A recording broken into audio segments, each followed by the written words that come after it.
Hi besties! You're currently watching The Vomitorium. You can support the show at www.streamlabs.com/Vomitorium Live. Enjoy the show!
besties. You're currently watching The Vomitorium. You can support the show at www.streamlabs.com/Vomitorium Live. Enjoy the show!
But yeah, I don't know. Well, yeah. So I find it difficult to sympathize with people working with these huge companies in the mainstream industry, just because, I've seen it in Comicsgate where these people work for these huge companies for nothing, and then, if they're willing to work as an indie, they make tons of money because they're worth it. But if they refuse, if they, for ideological reasons or whatever, then they're going to make peanuts. But they're going to be famous for working for those companies.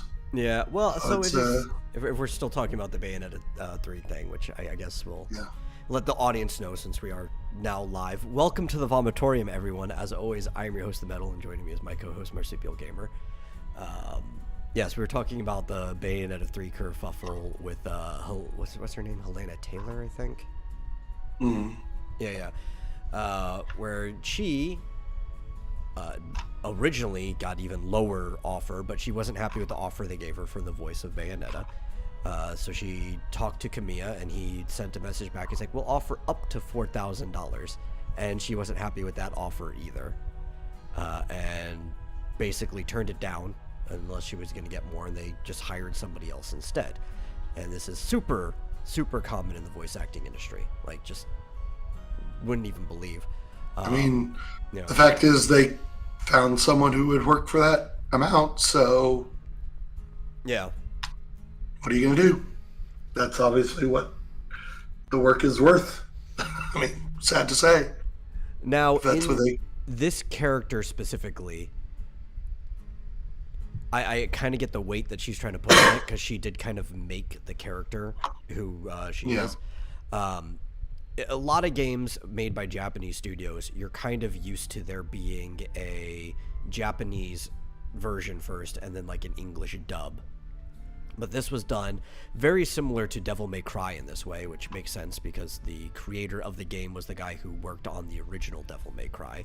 But there was only an English dub of the first and second game until the Wii U port. Then they added a Japanese dub. So even the Japanese players were hearing this woman's voice as Bayonetta. Anywhere in the world, it was the only dub of the game. They had subtitles for the other regions. So I get it, like a voice does very much impact how you relate to a character, how you perceive them, which we've been talking about almost nonstop for the last few weeks. Every time that the Mario movie comes up, it's very important. But I guarantee you in the Mario movie, the reason Charles Martinet isn't Mario isn't because of a budget reason, where he didn't get the pay. He probably would have done it for peanuts because he really enjoys playing that character. Yeah. I do wonder, if an indie studio came along and wanted her voice for a game, I'm betting, I don't know.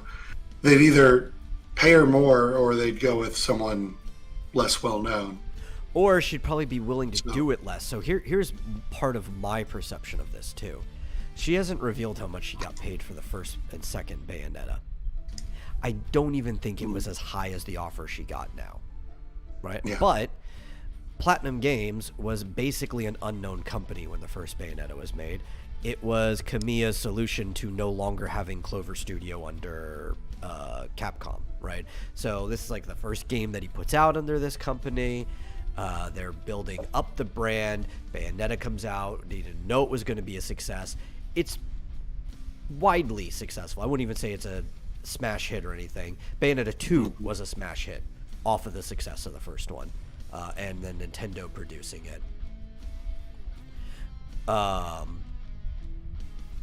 Bayonetta, yeah. GMT says confirmed indie studio to hire her to make Bayonetta. Yeah. But part of this too might be that she feels like she deserves more, not only because she doesn't have a lot of money. She was complaining about not even being able to get her car started, but this game is way bigger than it was before. right? Like, it is now a very, very popular name. Bayonetta's been in Smash Brothers since then. That's how popular the game's become. And I think it's kind of fair to ask for more money when the property gets bigger. It just depends, like, how much more money are we talking about? Like, what is the percentage of increase here? I don't know what she made on the previous titles. But a lot of voice actors are willing to take less money from smaller industries, which is almost kind of hypocritical. Like, if they'll go to an indie project, they'll be like, well, I mean, you're a smaller project, you don't have the money to give me.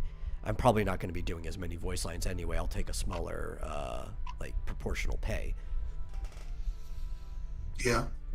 But this reminds me of, I think we covered this at the beginning of the year, was the whole Futurama thing, right?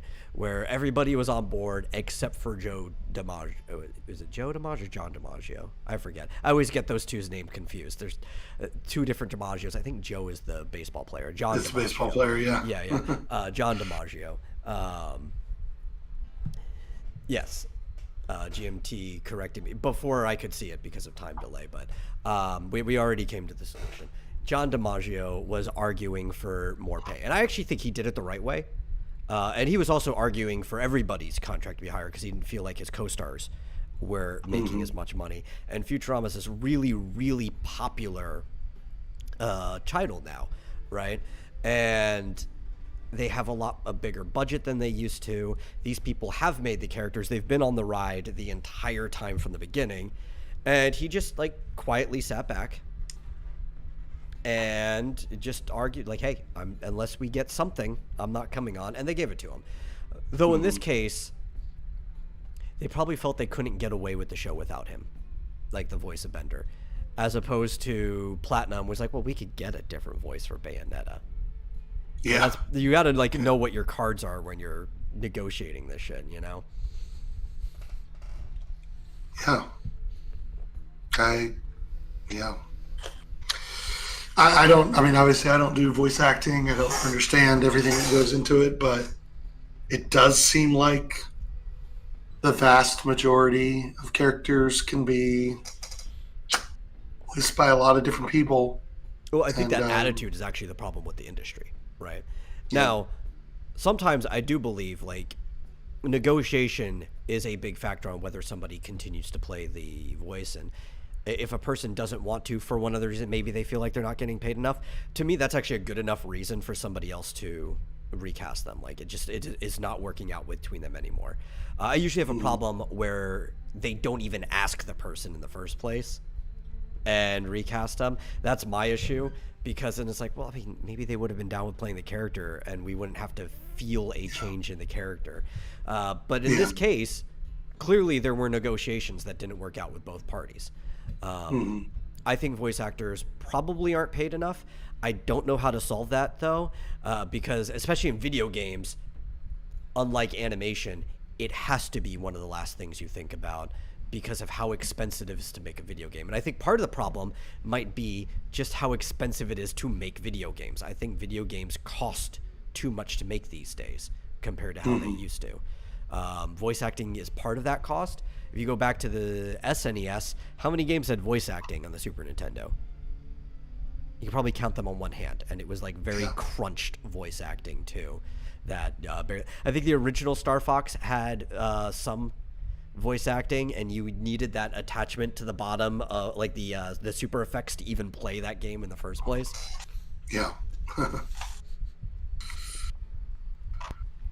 I don't know what to do either, because I mean, like, you know, I saw some replies to her videos saying something about unionizing, but it's like, that's not going to solve it. Again, you have to have some power to unionize. Like, you know, people don't realize that, you know, unionizing in manufacturing is a thing because, believe it or not, a lot of these people working in factories have very specialized, you know, jobs that are very highly skilled. They have talents they've built up over years working at these jobs. And like you could train a new person. Most of the specialized skills didn't require prior education. They learned on the job.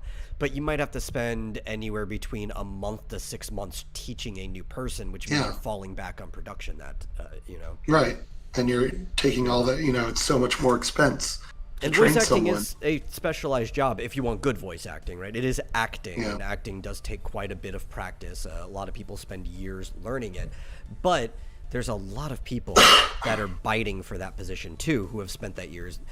The thing about it is not that acting isn't a specialization. It's that it's an oversaturated specialization. Yeah. Yeah, that's the problem, is that there's too much supply, not enough demand for voice actors. There's too many voice actors who can do those voices like right out of the gate, close enough to them. Well, it's like one of the things I liked about Nintendo back in the day, and this is actually one of the reasons it pissed me off so much that they let Illumination just cast these big Hollywood actors, right? Is that Nintendo was dead set on hiring impressionists specifically. Like back in the N64 when they started doing voiceover, they had their Japanese voices for all the characters, and when they tried to find like an English localization, most of the time they just used the Japanese voice if the voice lines weren't complicated enough that the Japanese accent wasn't off-putting. But what they'll do is they'll specifically ask for impressionists who can match the Japanese voice as close as possible, but without the thick Japanese accent. That's actually how Toad's voice eventually became gravelly, and apparently somebody opened a door for no reason. So Joshua brings up a good point, and I just looked it up. There are unions. Yeah, there's a voiceover performers union called SAG-AFTRA. It says collective bargaining agreements to guarantee fair wages. So the problem with this union, and I'm familiar with it, and there's actually like two other ones too, that they have no power. And the reason they have no power is like unions really only have power when they have dominant control over their industry. And by that I mean when at least most people in the industry they're bargaining with are within the union, because then you can have strikes, and that is the ultimate power of a union, is they have that ultimate nuke of, if you don't at least bargain with us and meet us halfway, we can stop anyone from working for you in the first place. This was actually a big problem back in the factory days, because some are like, you know what, we'll spend the month at least getting to bare minimum production teaching a new person, and they would have they had a word for the strike line, but if you cross the line, you were seen as a traitor. But a lot of these people weren't part of the union, and they weren't on the strike. They were just new people ready to jump the picket line. Yeah, if you crossed the picket line, you were seen as a enemy of the union, and you kind of were, because like, hey man, it's a job, I need money, I don't give a shit about you guys complaining about your problems. These things aren't problems for me. It's better from going from zero to something is always better than staying at zero, and you would always have people cross the line for that. Now, from their website, they do have minimum rates for, hourly rates for voiceover work. Yeah. But I don't know that it applies to video games, because they specify TV cartoons or animated TV motion pictures, foreign language motion pictures. I don't see anywhere where it says video games. So maybe that's the funny problem. thing too is Chad brings up the new voice actor for Bayonetta is part of that exact union. Okay. Oh, really? Yeah. And the old one isn't? Yeah. No, she's from England. Yeah, yes. She is, I believe she lives in London, or at least she trained in London. She mentioned that, but she might still live in that area. A lot of actors will stay in London. I don't know why. It's a horrible city to be in. A lot of stabbings. But for some reason, they want to live in London. That's where actors go. There's, the theater and everything there. And does that mean that she can't be in the union if she doesn't live in the United States? I have no clue. As it says now, it looks like it hasn't been updated since 2003. But as of 2003, the minimum rate per hour, the 2-hour minimum guarantee, is $85 an hour. I mean, that's a lot. Yeah. That's, obviously you're not going to be working 40 hours a week, all year round, but that's the equivalent of 175,000 a year. Something like that. GMT says all roads lead to London. People just travel the wrong way along them. Yeah, well, I think we prefer the roads leading out of London, yeah. To pretty much anywhere else in the world. Yeah. But I think here's another big problem, and I explained this earlier in the Discord, talking about how this is a common problem with voice actors. One of the reasons that you just hear the same voices in literally everything, like you go to Funimation and it's like the same 6 actors voice everything in every single animation. It's not that Funimation doesn't have a plethora of voice actors they could pull from, and it's not just nepotism, though. Nepotism is what helps reinforce this. They literally need to voice all of these roles to be able to make a living, right? Because you're thinking like, how, even if you're making $85 an hour, right, which is the minimum they set, some of these people upwards $100 an hour or whatever, you might only spend a week working on that show, like for that season or whatever. Like you just go in, you spend all hours of the day just doing your lines, and you worked for a week and it's done. Well, that's good. That might have been month's rent, right? Like you might have been able to cover everything that month, but you've got other expenses, you've got other months coming up, so you just have to keep finding things to fill it, right? You want to work every day if you actually have a career. So what happens is they end up doing everything to pay for everything. It's what happens. Okay, I can confirm that SAG-AFTRA does cover video games, and that they have an existing agreement at least through the end of this year with members on rates for video game voiceover, which presumably is the same as what I just said, but there you go. You got a union, join it if you can. Yeah. Well, and Joshua brings up too, some voice actors only voice act as a part-time job. Yeah, and typically that's the best way to do it. You do it because you like acting, not because you want to make a living off of it, because you'll probably make a better living almost anywhere else. Some of them do other forms of acting. Another thing I brought up, most voice-over artists, right? Not voice acting, but voice-over, which is the broader field that voice acting falls under, aren't on TV. They're not in anime, they're not in video games. Most of them are on the radio. Or if they are on TV, they'll be on an ad placement. And it's mostly just voiceover for ad spots. That is the vast majority of voiceover jobs. If you want to make money, that is the work you do. Even a lot of famous voice actors do mostly TV spots. John St. John, the voice of Big the Cat in Duke Nukem, does a lot of TV spots. In fact, some of them are local because he has a home in this area. He does a lot of work in this area. I can recognize when I hear John St. John doing a TV or a radio spot because I know his voice.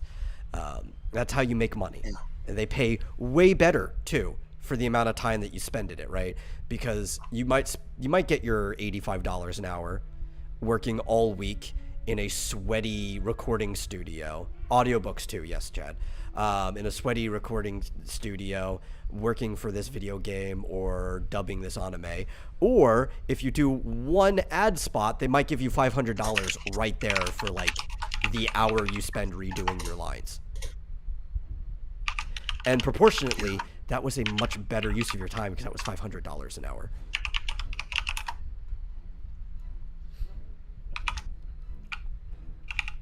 And Flit says he's got a schizo theory. The studio offered the original voice actor a pittance because they wanted her not to take the gig. I don't think that's the case. I actually don't. That's a nice schizo theory. As I put before, I'm pretty sure they actually offered her more than the previous games. Even before the 4,000, I think they actually offered her more. Like, if it was like 3,000 before that, she probably didn't make a lot off of the first 2 Bayonetta games. probably not. Yeah.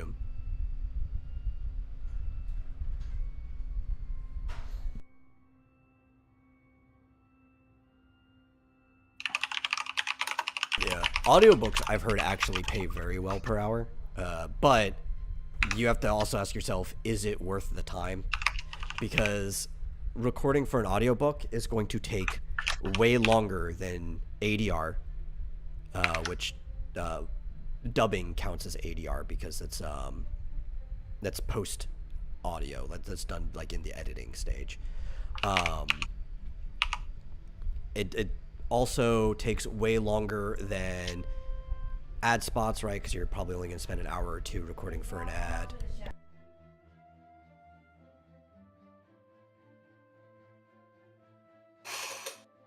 Interesting voices in the background. Yeah. Who should I tag on this retweet of the vomitorium? Oh, I don't know. Let the chat decide. But yeah, but audiobooks, while they pay better, you could be spending a month recording audiobook, and that's all you're doing that month as a voice actor. And that's fine though, right? Because they're paying you per hour, and you are working every single day, which is what most people want. You're going to be paying your bills, but it's also very taxing, I've heard, right? Mm. And this also shows you how, I guess, childish actors are in general, or like, you know, most people's jobs are taxing and most people put up with it, right? And very few actors actually have the stones to do a taxing job for a month straight, like an average person does with their work. Right. Yeah, that's the part that I don't understand either, Flit. Why, he says, I just don't understand why this voice actor decided to go on a boycott crusade. Wouldn't acting out like this just guarantee no one would hire her in the future? That's what I would think. Yeah. It's kind of like the whole unionization thing. If you quietly join a union and then have the union representative come in and start negotiating on your terms, I'm actually not against that. I think unions should be allowed, even if I'm not quite a fan of them. But if you make this big stink about forming unions and stuff like that and make a public crusade and stuff, you're like, this is not somebody I would want to hire. Fuck your union. Yeah, exactly. I have to say, you know, I looked through her thread from her 3 videos that she put out there. It was not great. No, it wasn't convincing or anything. And a lot of, like, it was very 50-50 on whether people were agreeing with her or not. And a lot of people even like, oh, I feel sorry for you. I'm not boycotting the game, though. It's like, good. Well, because there's so many other people's jobs that people had to get paid to make this game, too, other than just your voiceover. I mean, that's not a great argument in that, you know, the developers already got paid. By the time the game comes out, they're on to other projects. It's not that big of a deal. But I will admit it was about 50-50. Some people were like 100% supporting her. Some people were like, nope. Like, well, it's like, so some people were trying to say too, it's like, well, I also want to support the new voice actress. I'm like, well, I mean, you technically don't have to. Just like how this was a contract, this new voice actress is already paid. Yeah. She got paid for the job. Yeah, a lot of people were like, I like the new one. Because I think she's some big name actress too. So, is this woman known for anything besides Bayonetta? I actually don't know if what else has she done. You'd think she'd have to, especially if you're somebody, or maybe she doesn't, and that's why she can't afford to get her car started. But if you're a voice actor, you kind of have to be voicing other things. But I mean, and from what I understand, voice actors tend to get most of their money from cons. Maybe that's here in the United States. It's somewhat in other countries, but not quite as much. Like, I don't think you're going to be making a lot of money at cons in England or the UK in general. There are conventions in England. I mean, yeah, very few, and they're all centralized. Like, if you're going to be going to one, they're probably going to be in London, but that's because you know it's a smaller country. Everybody can't. GMT said before, all roads lead to London. Everybody can get there, but do you want to? Do you really want to spend a day in London's fine? Do you want to spend a weekend in London? Do you want to spend a week in London? I mean, come on. Let's be honest. You have to come to the U.S. I mean, if there's no jobs in your chosen industry now, I mean, I guess moving to the U.S. is more complicated than that. I mean, you have to get a visa and all that. But oh, Jennifer Hale's the one who is playing her. Yeah, Jennifer Hale is a very big name voice actor. Yeah, that's what a lot of a much bigger name voice actor than the person who was playing Bayonetta. Yeah. A lot of the replies were like, "Nope, I like Jennifer Hale." Yeah, she's a great voice actor.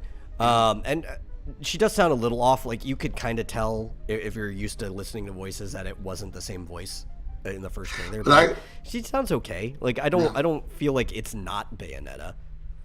And I gotta be honest, I never played Bayonetta 1 and 2. So when I heard the voice for 3, I was like, okay, that sounds like it could be coming out of her mouth. I mean, it didn't sound weird at all. So, yeah. Chad says that he thought she worked on Broadway plays, or, I would probably be the London Theater if she still lives there.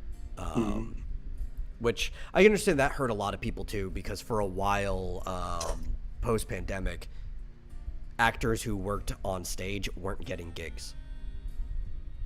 Unless you lived in you did small time stuff. Like, I know a friend who lives in Florida who gets gigs, but she has to travel a lot, and Florida was never really shut down, so of course there was still going to be like theater and stuff going on there. Hale Quaff, I tagged him in my retweet among other people. We'll see if anyone else comes in. Yeah. But yeah, no, I mean, you replace somebody with a bigger name voice actor, and that's always the problem, right? If you are somebody who doesn't have quite the reputation, you really don't have the negotiating power to give up your best gig, because they will just go find somebody bigger to replace you with. And these bigger people are fine with low pay rates because they're doing everything. They have a lot of money coming in from a bunch of different sources. Yeah, but I'm willing to bet she got paid more, because she's probably in the SAG union. And I actually would not be surprised if she took the $4,000 offer that they were going to give her as an upgrade. Yeah, I honestly would not be surprised. $4,000 for Jennifer Hale, it's like, whatever, I'm doing a game. Yeah. It's really good promotion. It's another big credit of something popular on me. And she's going to be doing something else next week anyway. Right. It's like, these gig things, I used to be an independent contractor. It's like, if you got a free week, if you don't have something, then you're making zero. Spot. So that's it, right? It's like I was saying with people who cross the picket line, right? The scabs. Yeah. If you don't have a job and you will accept what the other people aren't, it's like, well, it's still going from zero to nothing. Yeah. And I mean, I don't know how long it takes to do this, but if you can do it in a week, $4,000 is pretty good. It depends on the length of the game and how many. I assume she actually probably spent more than a week recording, because Bayonetta is the main character, and you're going to hear her lines over and over again throughout the whole game. Some of them are going to be repeat lines. They're going to be things like she just says on combos and stuff every single time against enemies. But also, you have to think how many takes that you're going to. Usually a good voice actor will give you 5 takes minimum for a line, let alone like some of these people might do 20 to 25 takes just to get the line perfect. She probably spent more than a week, but I'm just being kind of hyperbolic when I throw a week out there.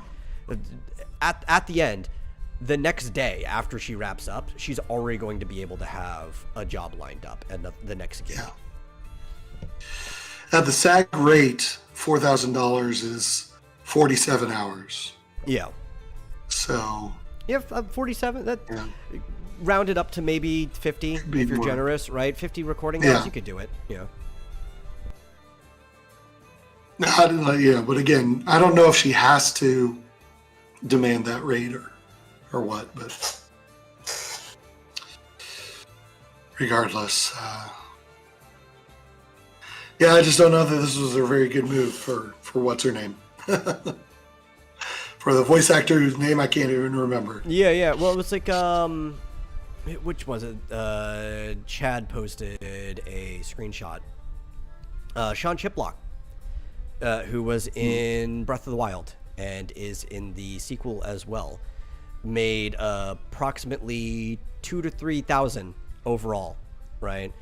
And when they asked what he made for Breath of the Wild, and no, he was not in the sequel. He's in the what's it called? Age of Calamity. Because I think Sean Chiplock, he was the voice of Rivali, the bird, right? So he, between all of the lines that Rivali has, which isn't, he's not the main character of the game, he's got enough lines, but even more in the spin-off than he did in the original. He made 2,000 to 3,000 ish overall, and yeah, sorry, people are looking for something. Yeah, and part of it is he said he made more money off of the smaller game Freedom Planet 1. And this is the reason why you might make more money off of an indie game. They generously gave him royalties for the sale, right? So it's like you didn't make a lot of money up front, but there's the promise like, hey, if the game does really good, you might make even more money. And that's why a lot of people are usually willing to work with indie games, is because the offer of royalties. And if you have because they're going to value, help sell the game. They're going to value your name a lot more than some AAA studio that can get some other big name easily. So, yeah, work with indies. Yeah, you might make like literal just peanuts during the initial recording, right? They might give you $20 an hour because that's all they can afford to pay you. But they'll be like $20 an hour plus we'll give you I don't know, 2% royalty. It depends how many people. If he's the only big actor, maybe they'll give him 10% royalties on the game. But if they got several, you have to cut that down more. But it's we'll give you royalties. So the more the game makes, the more money you make. And then also the actor has the incentive to, I don't know, actually promote your game on their Twitter and stuff because it makes them more money. Royalties are a great system. Yeah. Not in comics, though, but there's other reasons for that. Well, they can be. In indie comics, I think royalties are still a really good system, but it's the way they do royalties in the mainstream stuff, it's usually hey, we'll give you royalties for original characters you create just because you made it in our universe and we still want the copyright for it. And then after they stop liking you, they'll just refuse to use your character ever again.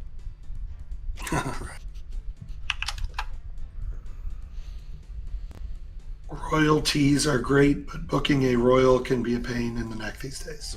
Yeah. To make you tea. Definitely. But yeah, it's an industry I actually just don't recommend most people go into professionally. As a hobby, sure, but I just do not recommend voice acting. And it's a sad thing because I love voice acting. I've done a little bit of amateur voice acting myself. I would love to be able to say go into it, but it's because I care about you. And I don't want you to have a very miserable time going into voice acting. Go into literally anything else. Actually, as much as I say acting as a career is a volatile one, literally any other form of acting would be a better career to go into. Because who knows, if you become a AAA actor, equivalent, like these big A-lister top star actors, eventually you're just going to become a fucking voice actor anyway. It doesn't even fucking matter if you're a specialist, all right? Again, Chris Pratt's a voice actor and fucking Lego movie and now Mario. Yeah. Well, did you see that the, what is it called? The GB operator, you know that. Yeah. I saw that they got it working with the Steam Deck. Yeah, you can play Game Boy games and Game Boy Advance games on the Steam Deck, but you have to have the cartridge. That's the only downside. Yeah. It doesn't work with ROMs. Yeah, if you have Game Boy games, you can plug in the GB operator to your Steam Deck. Awkward, right? So it's oh, cool, because it's I could play it portable like I did my Game Boy games. Yeah. But this has the problem the original Game Boy had, but tenfold. It's way too fucking big. That's why they made the Game Boy Pocket in the first place. But B, you also have the problem of the link cable, multiplayer back on the Game Boy, but by yourself, because you have to have a cable with this little drive plugged in just to have your cartridge, and now you're carrying your cartridges around and stuff, and it's it's cool that you can do this, It's stupid though. Yeah, I suppose. It's the Invader Zim moment, right? Where he's on the face on Mars, and the thing comes out, and he's like, our entire civilization drove itself to extinction, turning our planet into a spaceship.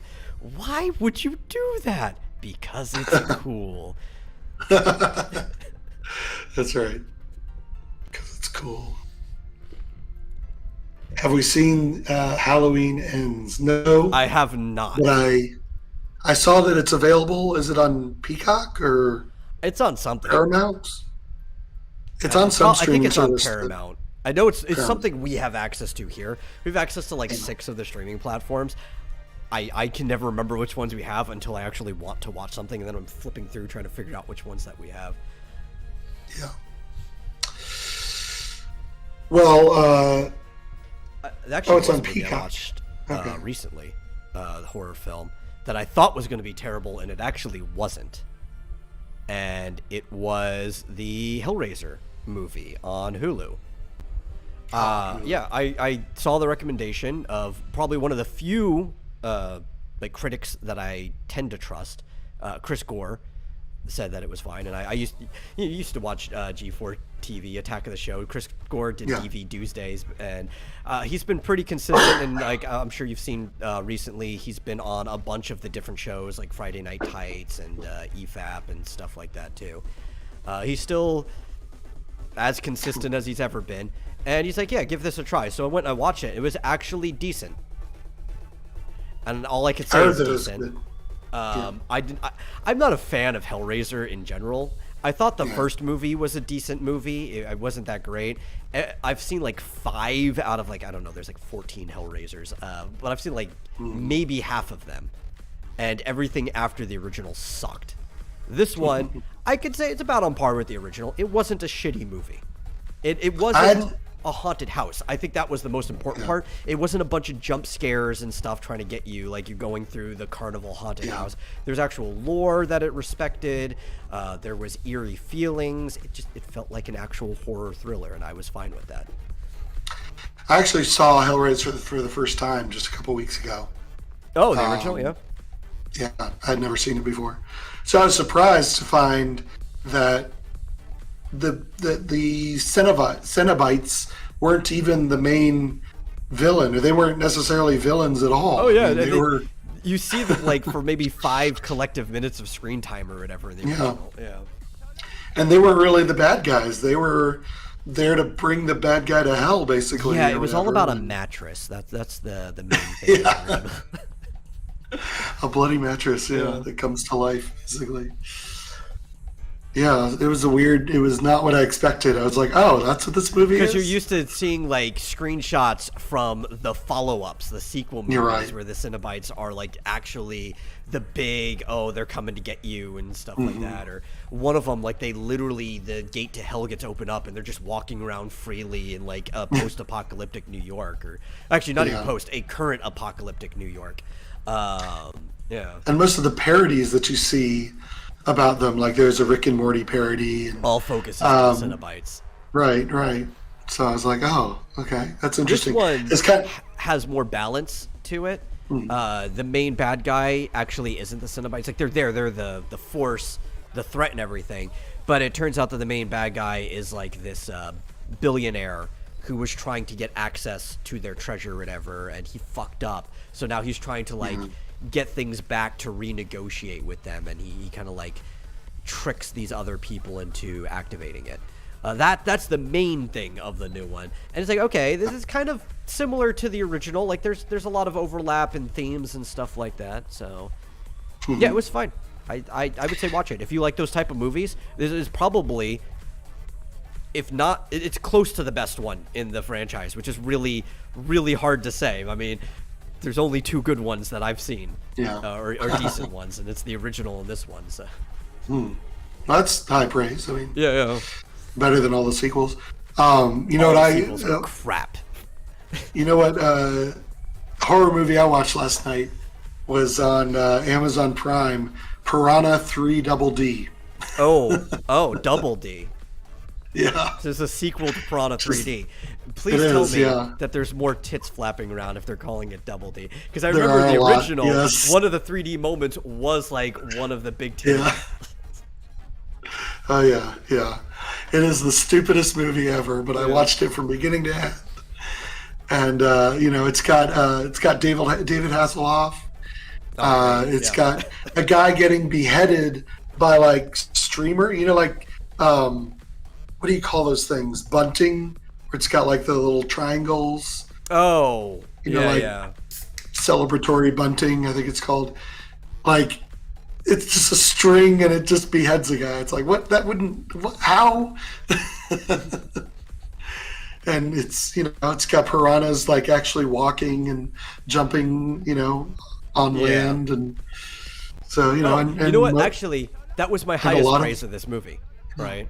Of the Hellraiser, because you bringing that up, how stupid Piranha 3 Double D is. My highest praise of this movie is that it wasn't stupid, which is something I really can't say about most horror films in general. Most of them rely on the characters being retarded, right? Like just straight up retarded. This didn't. One, the main characters just couldn't even know what was going on. One of them was even kind of intelligent, starting to figure things out along the way, and it just didn't matter ultimately, right? And I like that. I like it when the threat is so horrifying that it doesn't matter that your characters are actually somewhat intelligent or even on the line of the average person. There was nothing really stupid about the movie. And that is literally the highest praise I could give any horror film, period, is that it wasn't stupid. Yeah. Well, Piranha was stupid, but intentionally so. Yeah. Very kind of like Sharknado, very intentionally stupid. Yeah. But yes, there was a lot of.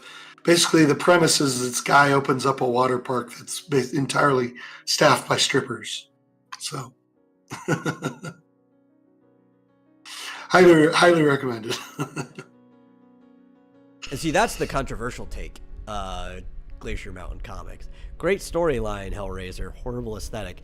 The thing is, like, aesthetic is all subjective, period. So, like, you can say anything you want about it. Some people just don't like the way some things look. But I feel like the aesthetic is the only thing that's actually kept the franchise moving. Because most of the movies are so bad, but people like the aesthetic of, like, the Cenobites and stuff. It actually feels like a haunted house. Which is weird that I say that this movie isn't a haunted house, but it's kind of got like those Tower of Terror haunted house vibes to it, with like the machines and chainsaws and everything like that. And the aesthetic is probably the only reason they made as many movies as they did, and people still bought them, especially since, like, I think 70% of the movies were direct to DVD. Most of them didn't even get theater time. This one I don't even think was in theaters. I think it was direct to Hulu. So it kind of like follows the pattern of everything after like maybe the third or fourth movie. Yeah. Yeah, GMT loathes bunting, apparently.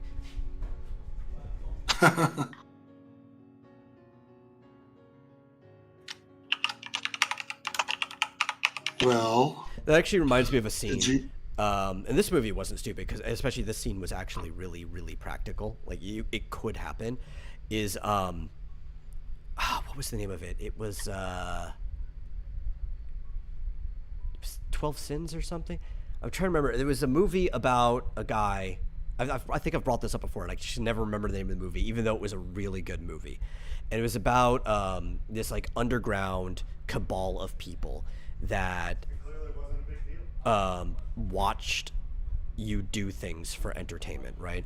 And they would always start off by having you kill a fly or whatever, then eat it, right? Like there would be a dead fly and they'd have you eat the fly, and if you ate the fly, they'd give you like $10,000 in your bank account right there. And you would get the notification, bing, yeah, right? And that was the way to get you into this, right? So like, oh, that was a simple thing for me to get $10,000, and like, after you can keep the $10,000, or you can get even more money by continuing to do the stuff we ask you to do, but you have to go all the way or you get nothing, right? Like, what if you decide to go further, it's all or nothing now. right? And everything just gets horrible from there on out if you accept it. Like, it's better to just turn down. It's like, whatever, you gave me $10,000. Or most people just don't even eat the fly. They're like, they don't even believe that you're going to do it, right? But like, it gets really, really bad. There's this guy just starts to fight against it. He's like, no, this is horrible. I'm not going to do this to people. But there's another person that got paid to do it, getting the text messages on the other side. I'm not going to spoil the ending because the twist is actually pretty good. So he's now running around trying to stop the other person from doing things. He's always like one step behind. And this one scene, he gets like razor wire or whatever. It's like a steel. That's not even razor wire. It's just like a steel cable, but it's a thin steel cable. And he tightens it up real taut across a highway at about neck level, and all these bikers are coming through, and it's in the middle of the night. There's no reflection, you can't see it, and he's trying to like warn the bikers to stop because he can't cut the cable in time or get it off, and like all of them just get their heads taken off because they're moving at like 60 miles per hour into thin wire. It's like, yeah, I complain like a lot of Final Destination where they treat people like they're made of paper mache, but in this circumstance, going 60 miles per hour on bikes, necks exposed at proper level, not all of them should have died. Some of them should have been caught at different angles. Maybe like somebody leaning in, their helmet would get caught and they'd get flipped off. A lot of injuries. But yeah, I could see maybe at least one or two of them getting their neck just chopped completely off by this. Yeah, it's funny. A lot of horror movies basically treat the human body like it's made out of Jello or something. Yeah. Like they just made this person out of paper mache earlier today. Well, do you want to talk about the image that I posted to content sharing? Let me look. I don't have... I have as many tabs up on a screen as I possibly can. I'm trying to figure out what this is. Oh, you don't know? Well, there's so many fucking things going on right now. I see... Show it on the screen. Yeah. Here, let me open original so I can like show it big, because things don't get big on Discord ever. Yeah. Whether they're big or smaller, it just doesn't matter. Where's my window capture? Come on. Hey, I'm trying. Okay, I'm trying. The image on it says Sauron, so I'm guessing this is from Rings of Power, the file name. I did see a scene that somebody was talking about. I was watching Shad talk about the Galadriel Sauron reveal scene. They were going over it because I just happened to be up at the time that he was streaming.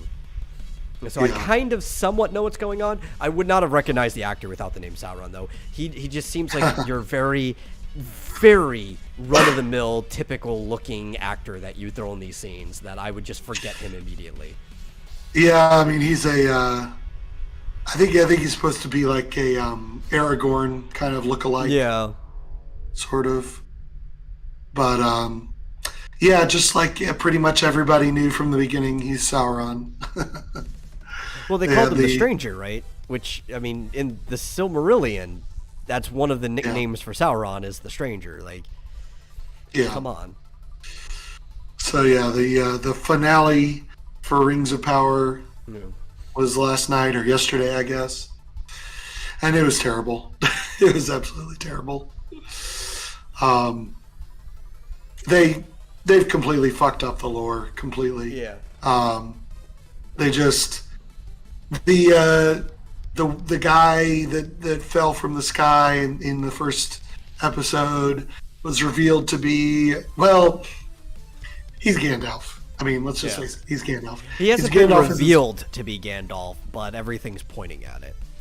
He's revealed to be a wizard. Yeah. So, and there could be several wizards, but like literally everything is pointing at that he's Gandalf. Yeah. I mean, he's wearing gray, and unless the blue wizards wear gray, which maybe they do, but he's either Gandalf or one of them. Here's my thing. I have no problem with that guy being Sauron. At all. I have a problem with everything else they're doing around it. Like, the story is written like crap, but I don't have an issue with there being a human-looking Sauron. Especially because, like, Gandalf, they made way too big. Like, they make the wizards seem like they're giants. The actual... Gandalf's, like, my height in the book. Like, he's actually Yeah. not that big at all. He seems huge compared to the dwarves Well- and hobbits in The Hobbit, but when you put him against elves and men, he's actually not that big. Right. But it's the whole, there was this romance going on Yeah. between Sauron and That's Galadriel. the issue that I have didn't with it. Yeah. make any sense. Nothing. And then makes they sense. have Like, this everything. It's like he had to have seen the future, because he's like planning this very complex Rube Goldberg thing of shit that he could not possibly know. Like, her jumping off the boat had to be part of his plan the entire time, and just everything. Nothing made sense.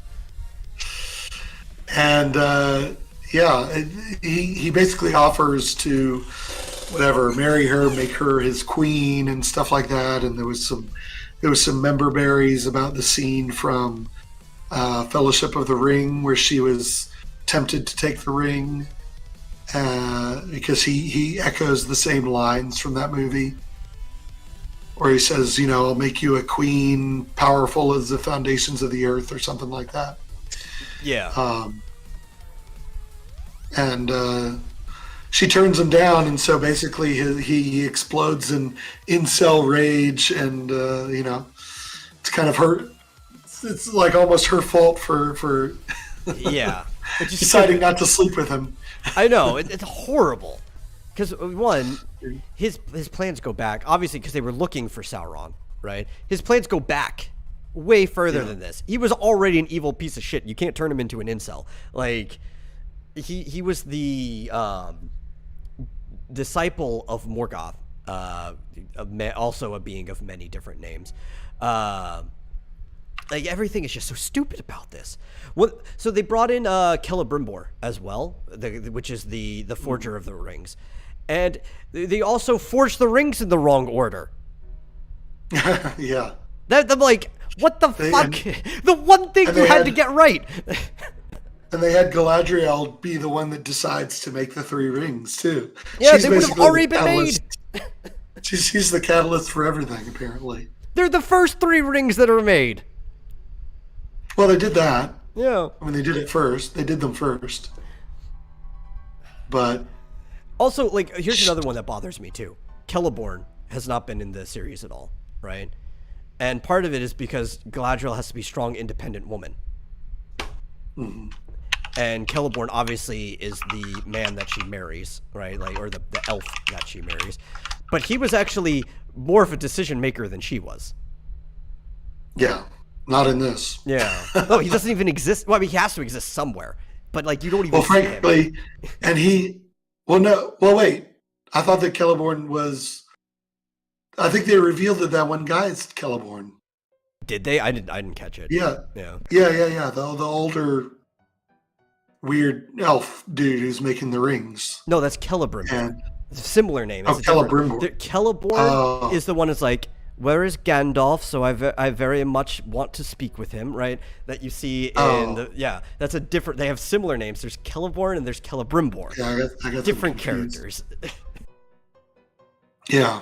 Well, it was Galadriel that decided on the rings. It was Sauron who basically taught them how to make the rings with the mithril.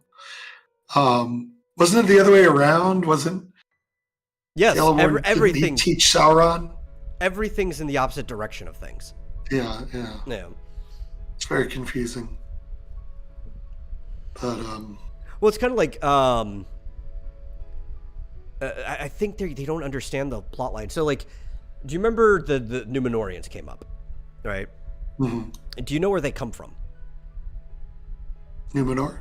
I don't know. Yeah, but like where their line comes from. And do you know who comes from the Numenoreans, right? I'm not sure. So Elrond, enlighten who me. is somebody that we're used to seeing, right? Like Elrond's been a lot in this, and you see him later, had a brother who was a human. Because Elrond himself's parents were a human and an elf.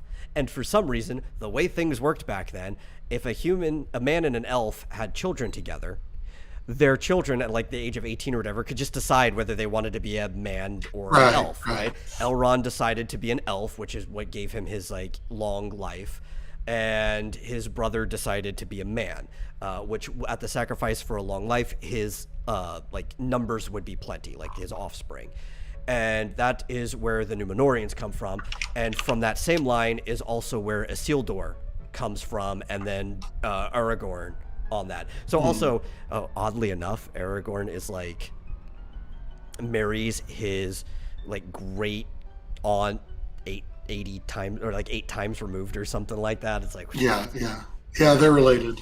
Yeah, it's like it's his second cousin 12 times removed, I think, is the actual relationship between each other. Right. He marries an old lady. Or something like that, yeah. Or first cousin 12 times. But yeah, they're like really closely related. There's just many generations on her cousin's side between them.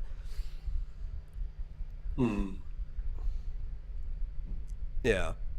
So where do the Numenoreans come from? Well, they came from Elrond's brother. Oh, okay. Yeah.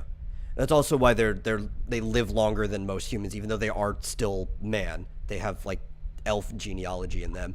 They are also where Isildur comes from, and then Aragorn. Like that's a whole line. Yeah. And like you'd figure if you were doing something that's supposed to be setting up the world of the Third Age, because that's what they want to do, despite not having the rights to a lot of stuff. They're trying to make a prequel to Lord of the Rings to ride off of the prestige that Lord of the Rings has. That if you were trying to set up Peter Jackson's world, you would very, very, very heavily lean on the line of Isildur and Aragorn, which is why you think you would use the Numenoreans more, maybe have one of them in your main cast of people or whatever. Maybe the person whose eventual line would become Isildur. That would be a great way to play things off, but you'd also have to give that person flaws and weight to them, and the flaw part they'd probably be fine with, but giving them the weight in the story, it's like, no, because, you know, Galadriel, she has to be the important one here. Yeah, Isildur is weak and like has barely in the show. Yeah. His sister, who didn't exist. They showed the sword.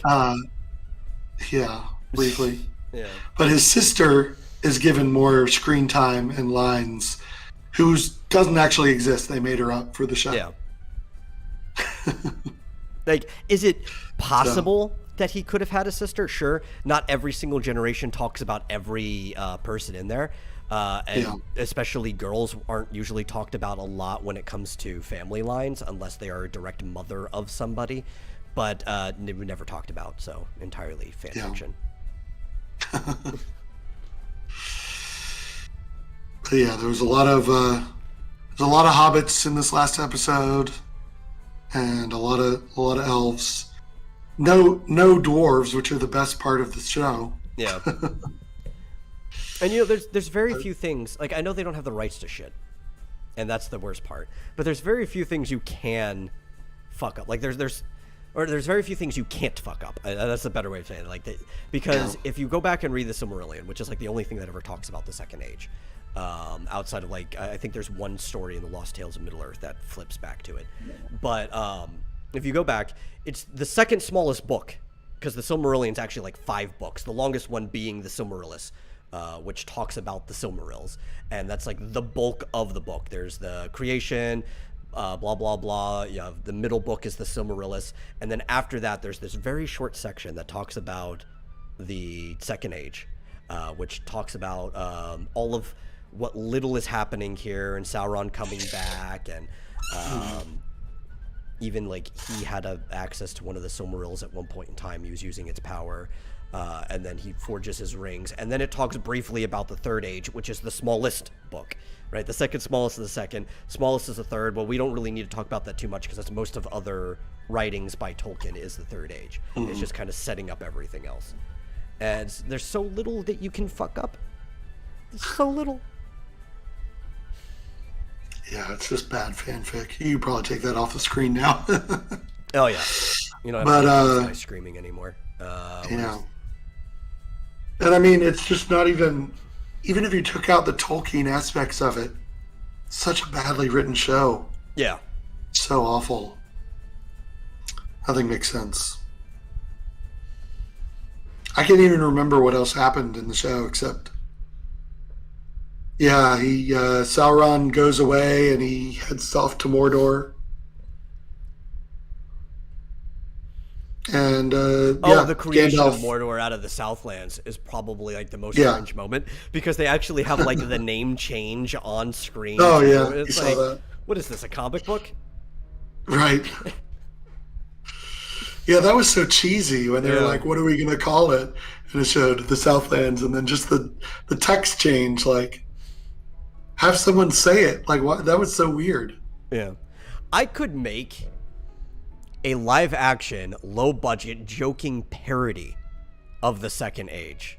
Done like what's that? The hero Yoshihiku and the Demon King's Castle, right? I could make a joking parody version that is still more accurate and has more soul in it than this show. I don't understand where the money went. Like, they're talking about how much they spent on it. It's like, the sets don't look that impressive. It's just, I don't get it. Where'd all that money go? They don't. It's not like they have a million, actors or I told you where all the money went. On that horrible model flood that they did. Oh, yeah. You saw that? Yeah, That yeah. was After you awful. talked about it, I had to go back and watch it. Like, that is just awful. Right? It was like the worst. Like, I remember the original Superman movie was about the same, from 1979 or whatever it was. The flooding scene was about the same quality as this flooding scene.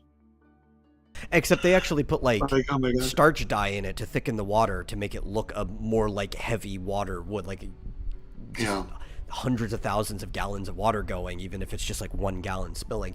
This one, it didn't look like they did anything. It looked like clear water running through. Like, no, They just slowed it down. just tell it's a model. I kept thinking, like, from Monty Python and the Holy Grail, the guy going, "It's only a model." But when he's talking about Camelot, Yeah. Camelot. It's only a model. on second thought, let's not go there. 'Tis a silly place. Definitely. GMT says, the only thing I use Amazon Prime for now is watching Archer. I would watch Penguins of Madagascar on it too, but it's no longer available. I didn't even know Archer was on Amazon Prime. But I also have Hulu, which Archer is on too, so I guess I have 2 different services. Like, that's usually what I watch it through. Which I'm actually not caught up. I should. I have not watched Archer since he woke up from the coma. Like, I saw the last episode from the whole many seasons of him going through these different short story things with the same cast. I saw him wake up. I saw him talking to his mom and everything, and then I just have not seen a single thing after that. So I don't even know if it's worth that. Some of the stuff from the last few seasons of Archer was not that great. There were some gems and there were some good moments, but it wasn't that great. I don't even know if I want to. That might have been a good stopping point for me. I never watched that before. Oh, it was a good show. I don't know if I can still say it's a good show, but it was a good show. I really, really love the first several seasons of Archer. I liked the idea. It's really started getting off the rails once they had to leave ISIS, which I remember why, kind of, because their organization had the same name as the Islamic State. Right? So then they stopped being spies and they started becoming gangsters or whatever. They were selling cocaine. And then at a certain point, a couple seasons or so later, Archer gets shot and is floating in a pool, and he's oh, sorry.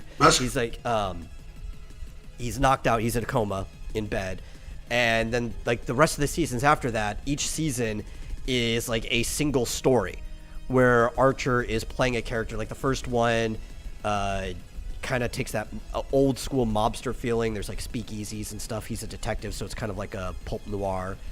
And then there's an island and there's a space one, and each one wraps up at the end of the season. But then there's flashbacks to let you know no, this isn't just a different story with the same characters as an acting troupe.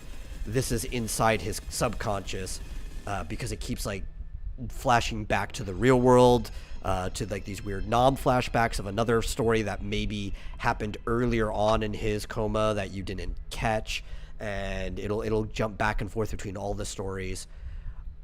It was kind of okay at first. I actually really liked the noir one. I think that one was good. It just really started getting out of hand, and the jokes started sucking, and I don't know. I don't know if it's good now. I don't know if I could recommend it to people, but I can recommend the first few seasons. I think they're pretty good. I would say start the show, and then whenever it just stops being funny to you, it's a good time to stop.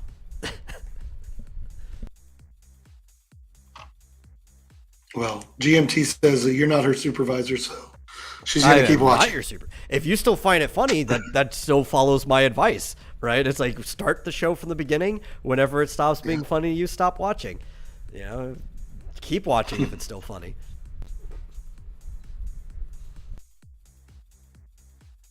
Yeah. But that's kind of my view on most shows, and I think comedies are the easiest one because you can just use the word if it's funny, because that's the whole point to a comedy. If you think something's funny, watch it. I don't enjoy Modern Family Guy, like, at all, for very specific reasons. But I know a lot of people who do. You know, I'm not going to tell them not to watch it. It's a very popular show. But, like, my problem with Modern Family Guy is that, like, all of the characters are the same now. Like, they're all just assholes. They have no, like... Other than the way they look and their voice, they don't really have anything that distinguishes them personality-wise from each other. Yeah. So literally any bit that you see could have been any character. While as opposed to like the beginning, they all had very distinct personalities and motivations. They all represented like an actual different member of a family, the member that they were. So like Meg was that awkward teenage girl. Chris was the stupid son. Peter was the well-meaning but retarded father, so he kept fucking up, and stuff like they all had a role and they played it well, and you could tell that the bits were written for that role that the character played, and somewhere along the line it just kind of devolved into tomfoolery.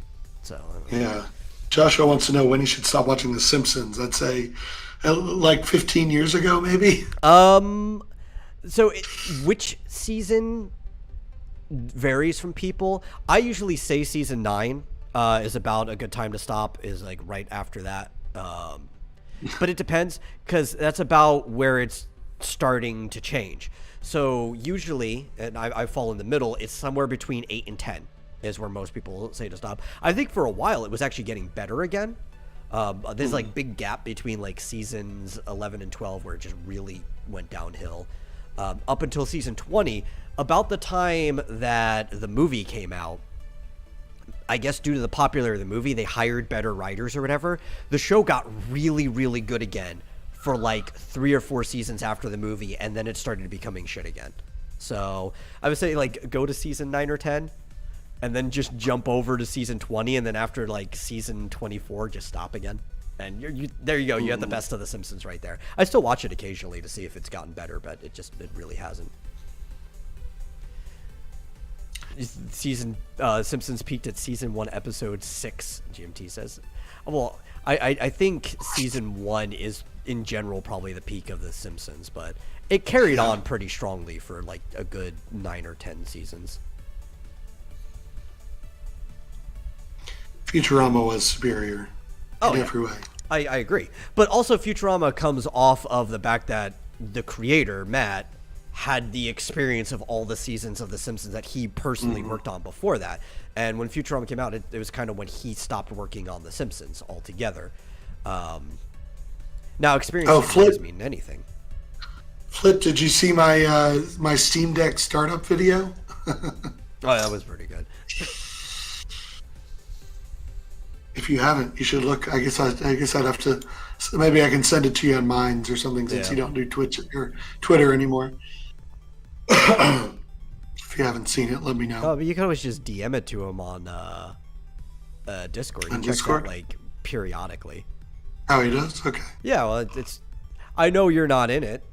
Which I mean, Joshua is in the chat. He could reinvite you if he wanted, but Flip never. We all still occasionally talk in the Cult of Raven Discord. Okay. Is Flit in the Vomitorium Discord? He should still be from the time that we did the whole Chris Chan breakdown. No, I didn't upload it to YouTube. Yeah. I think I put it on Twitter. Anyway, I'll put it in the vomitorium content sharing later. Yeah. Yeah, but I'm saying like that experience doesn't always mean everything. Because you can have a very experienced person and then they can make a show like what was it? Disenchantment, I think was the name of it or whatever, the Netflix show that he made, which was kind of like medieval Futurama light. And it just like, it was trying to be Futurama, but it was not as good as Futurama.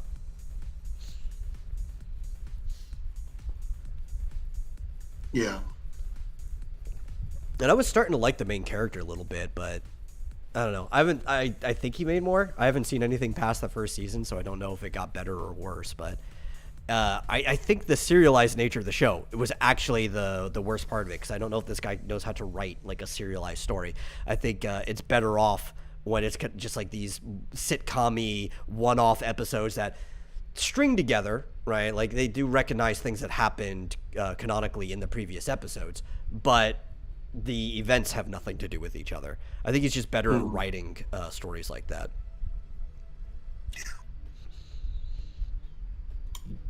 Yeah, Disenchantment was like very hit and miss for me, GMT. She only knows about the me soup guy. Like there was a lot of really funny parts. Some of the voices you recognize, like the king was John DiMaggio. But most of the actors I think were new people. I think Billy West was in it too. I think he was the elf, which makes it even worse because the elf is basically Fry.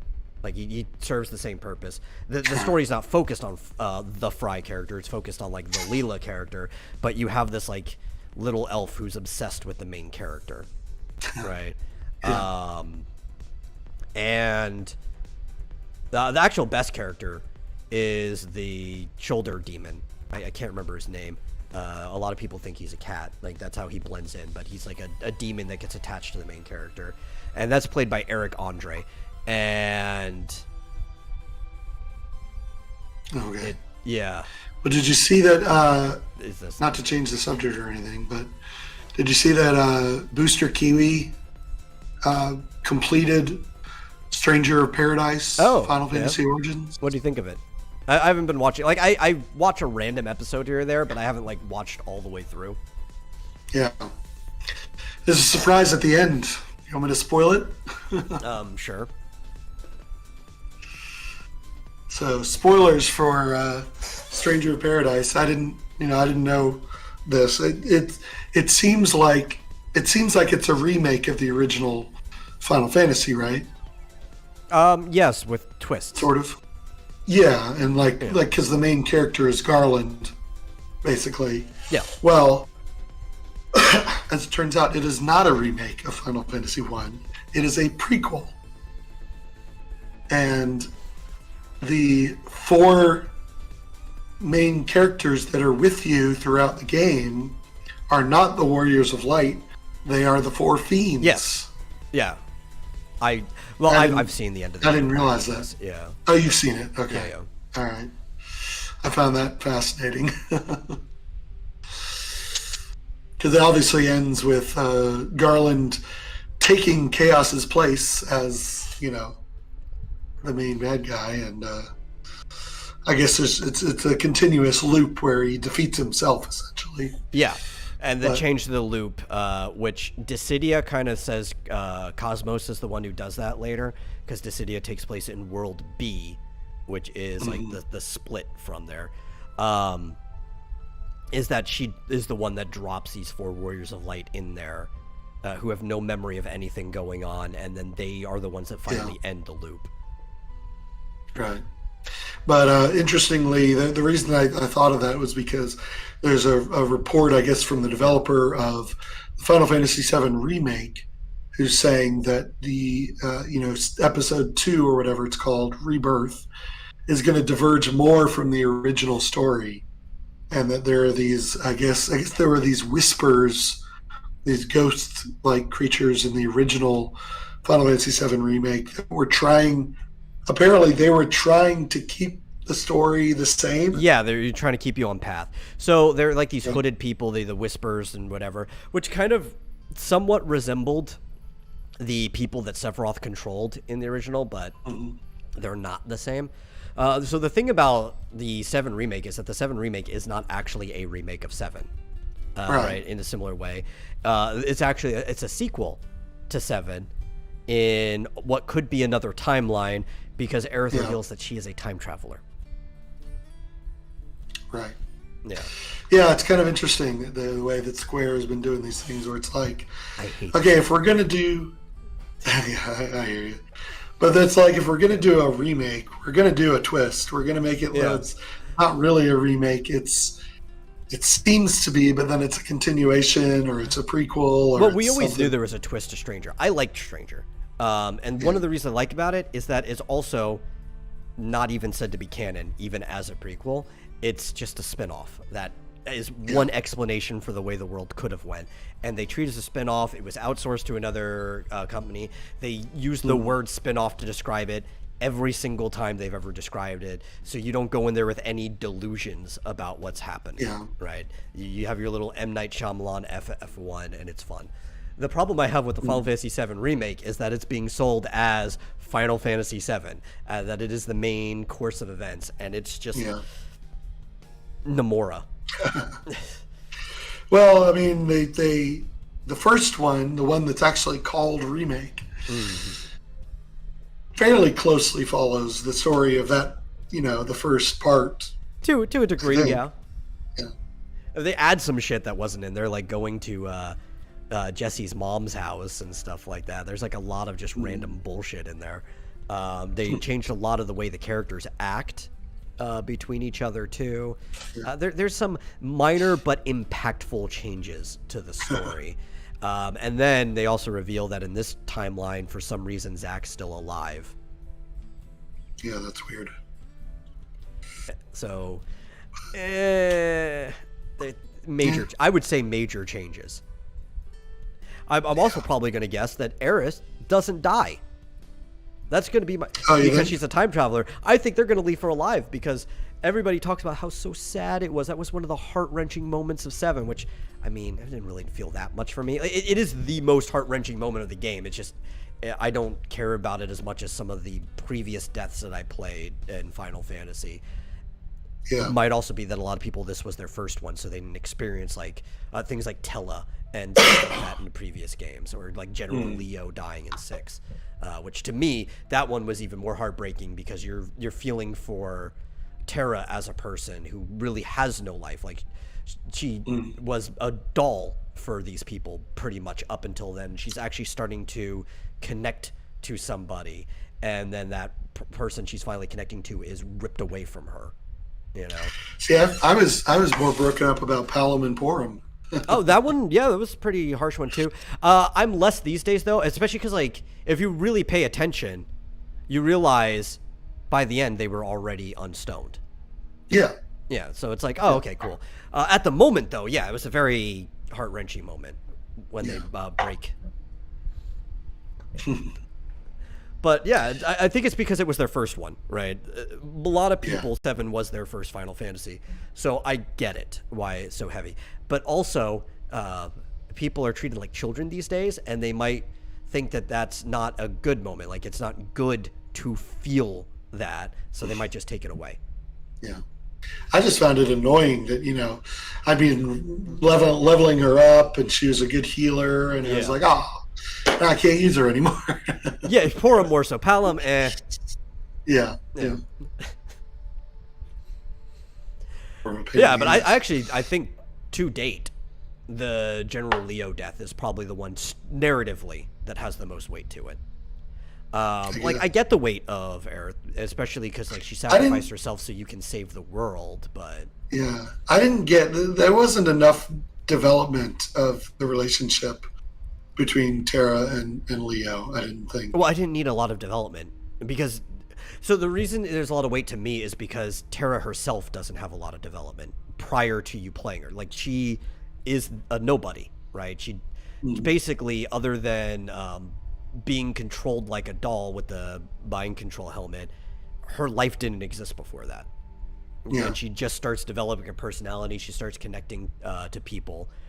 You're basically seeing somebody get born almost, because this is the first time that she has an independent identity, and that's why it has a lot of weight to me, because it's like seeing a young person maybe dating for the first time, like their first crush or whatever. They have like a 12-year-old having a boyfriend of the same age.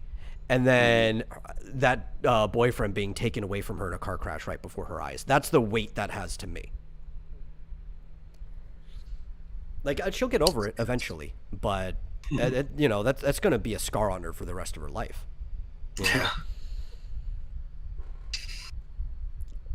And I mean, similarly to Cloud in a way, I guess. My problem is Aerith's weight has weight. Her death has weight to the whole team. Which kind of gives it a little bit more. But it's supposed to be from the perspective of Cloud. And my big problem with that is that Cloud never gets over it until the end of Advent Children. Almost to the point that it feels kind of disrespectful to her sacrifice, right? It's like, oh man, I couldn't get there in time, and you died because of me. And he holds this on himself selfishly for years. But she managed to get holy for them. And it's almost like he's not even thankful that she managed to get holy for them. He only cares about the fact that he couldn't save her. I'm like, Cloud, you weren't an emo piece of shit at the start of this game. Why are you now? And he's sitting there in a wheelchair. 2 years later. Advent Children happens 2 years later, and he's still sulking about this when there's a world he needs to help rebuild. And he doesn't get over it until he kills Sephiroth again, because really, the real thing isn't even her death. He's obsessed with Sephiroth. That's his chaos. Yeah. Must kill chaos. I didn't dislike Cloud. Everything that Nomura has done with Cloud after the original game kind of makes me dislike him. And there's even parts of Advent Children that make me like Cloud more, but that's only because the movie, I think, is actually a fairly okay made movie. I think the plot in the movie works, but the more you think about it, it's like, Cloud, you were a piece of shit. Jesus, all of your friends are better than you. All of them. Right. Wasn't even the real hero. He was just LARPing well, that's the problem, sack. right? Is the whole story is about him becoming a hero. And if you do it right, that's actually a pretty good story. Even the director's cut of Advent Children at the end is like, that's the day that a man became a hero or whatever. Like, that's the line at the end. Or that's where a boy became a hero. And it's talked about his whole journey. And that's cool. That actually is a good plot line if he wasn't sulking for half of it. I don't know. Cloud doesn't... That's the problem. Cloud doesn't act like a hero. He does some heroic things, I guess, by killing people that are bad.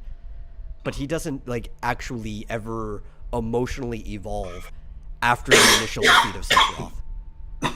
Right? Any of the spin-offs, whatever, he's still not acting like a hero. And then the Kingdom Hearts, right? Because he shows up on that too, which I think is what actually really permanently killed his character. He's still sulking. And he's still obsessed with Sephiroth. And he's still not acting like a hero. The only reason Sephiroth even exists in Kingdom Hearts is because of Cloud's obsession, because he is the darkness to balance Cloud's light. And it's like, dude, if you got over him, he would disappear. He even tells himself, I will never be a memory. It's your fucking fault he keeps showing up. Let's see. Flitz says, not gonna lie, glad I dipped out of the franchise after 10. Good choice. Honestly, I think 12's a good game, but I don't blame you for not playing anything after 10. GMT says, my first FF was 9. I wasn't a fan and have yet to go back to it. Well, I mean, 9's one of the better ones. If you're not a fan of that game, I could say you probably just shouldn't play the series. Maybe try 6. I think 6 to me is the best in the franchise. It is more ATB driven. It's a faster gameplay. I think the story's better. While 9 is really good, it is kind of a Final Fantasy theme park. So it's almost reliant on you liking the Super Nintendo and even NES Final Fantasies. While 6 is so self-encapsulated that you can just enjoy it if you haven't played any other game.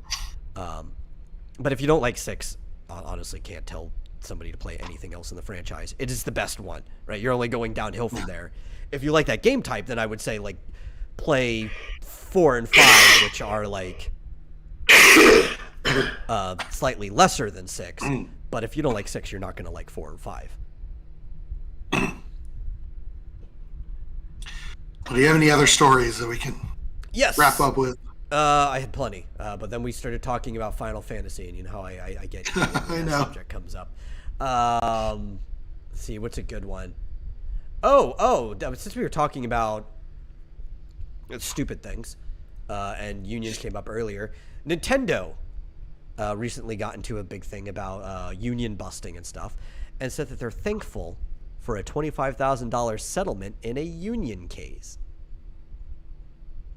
And I would like to give you my opinion, Flit, about the Urusei Yatsura remake. I haven't seen it. I actually don't know what it's on. I probably have access to whatever it's on. I should watch it. I like Urusei Yatsura, so I really, really should watch it. But yes, they got in trouble for union busting, allegedly. And they got into a case with it. And the contracting company, Nintendo, settled out of court with the guy. If you remember, this guy named Ashton Carter, he was a game tester, bug tester for Super Smash Brothers through the company Ashton Carter, and he was asking, what does NOA think of the unionization trend in QA in the game industry as of late, during one of the company's Q&A sessions with President Doug Bowser. And he kind of told him not to ask the question. More specifically, though, he was saying this is a question that's better asked of your company, Ashton Carter, than it is of us. We contract out, the company does that.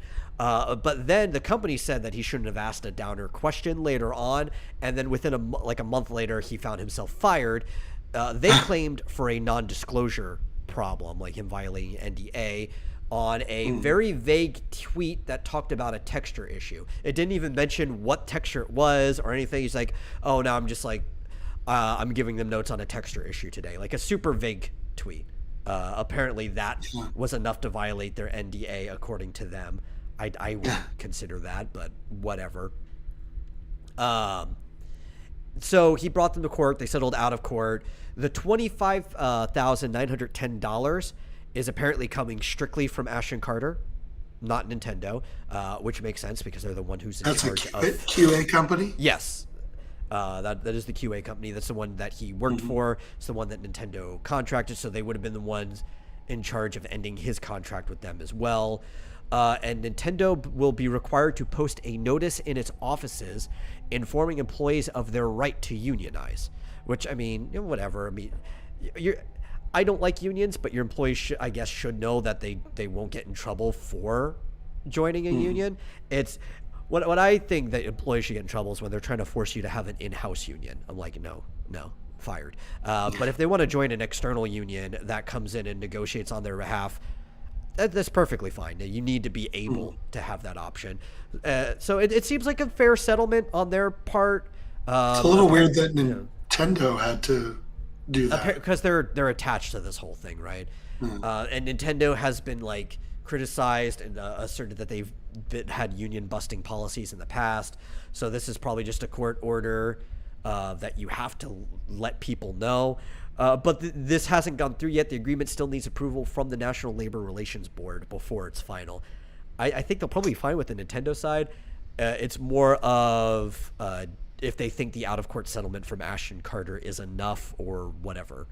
Honestly, $25,000 doesn't sound that bad for these type of companies. It's probably just basically paying out the rest of his contract because they probably terminated it earlier for non-disclosure reasons, or at least they're claiming. And it's like, okay, pay out the contract, whatever. you know? Doesn't seem like the end of the world.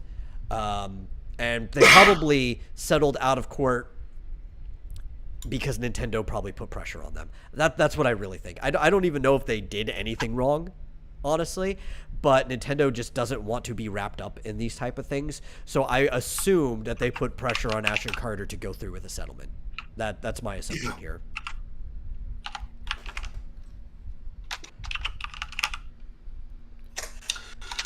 Interesting. Yeah. Just a quick little story that I figured we'd throw in since we were talking about... we brought up unions earlier, and I had it up on the docket. Yeah. Let's see, GMT says, I love the BBC dub. They should have done the entire series like that and released it as an alternative dub for Urusei Yatsura. I've never heard the BBC dub. I've heard a lot of people actually say they like it, and I like it when you have alternative dubs, having options.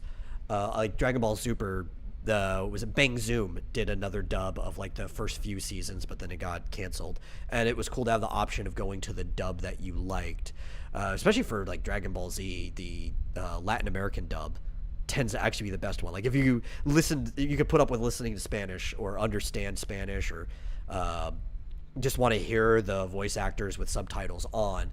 I hear it's a great dub. Where they really get into the characters, and some of them have the same emotions and energy that the Japanese actors have, so it sounds like a more faithful dub than some of the stuff that we have. I like the idea of alternate dubs.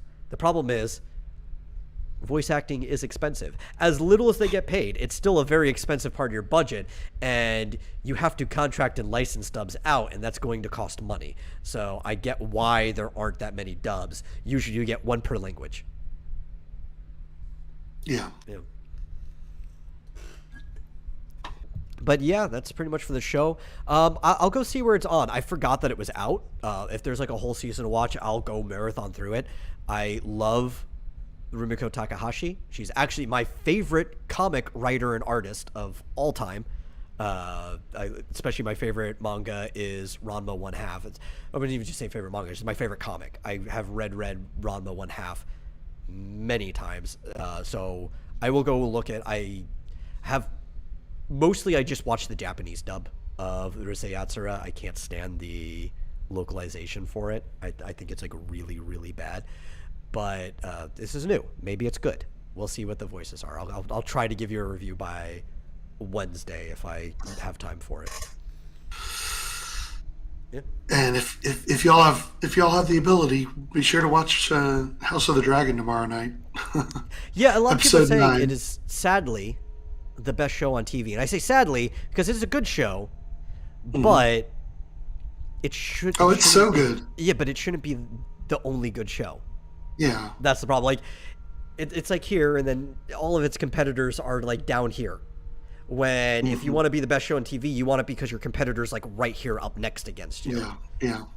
We didn't get a chance to talk about it, mostly I guess because I was asleep on Wednesday. But Patty Considine. I mean, we could go an extra half hour if you want. That's up to you. If you're already tired, though, we can end it as normal. I just thought of it just now, and I don't really have my thoughts together on it. But holy crap, that last episode was fantastic. Yeah. With the king, Patty Considine, I think his name. Unbelievable. Well, is it over yet? Was that the finale? 2 more episodes. 2 episodes. Okay, that's what I'm checking out because I told you after the season's done, I will binge the whole thing. Okay, sounds good. We can talk about it after that. Yeah, because that's how I watched the original Game of Thrones up until the last couple seasons where I was already caught up. And then I kind of regretted not watching the last couple seasons that way, especially because they were so short by comparison. Yeah. But yeah, so that's it for the show. Only other thing is to check out, I have, you can find in the content sharing section of the Discord. I'm putting up shorts of the pages of X Dynam's Chaos where I take each page, it's dubbed, and you can just watch it go through on YouTube. So, give that a quick, they're like 14 seconds long or something like that. Like, takes no time to watch. Give it a thumbs up or whatever if you like it, and help boost up the channel because I'm trying to get more advertisement to the comic in general. And so if you like the show, please Share it out with other people who like it. Your support helps. And if you really like the show, consider giving a donation to streamlabs.com/vomitorium live, mostly for my soda fund. And I will see you guys in the next episode. See ya.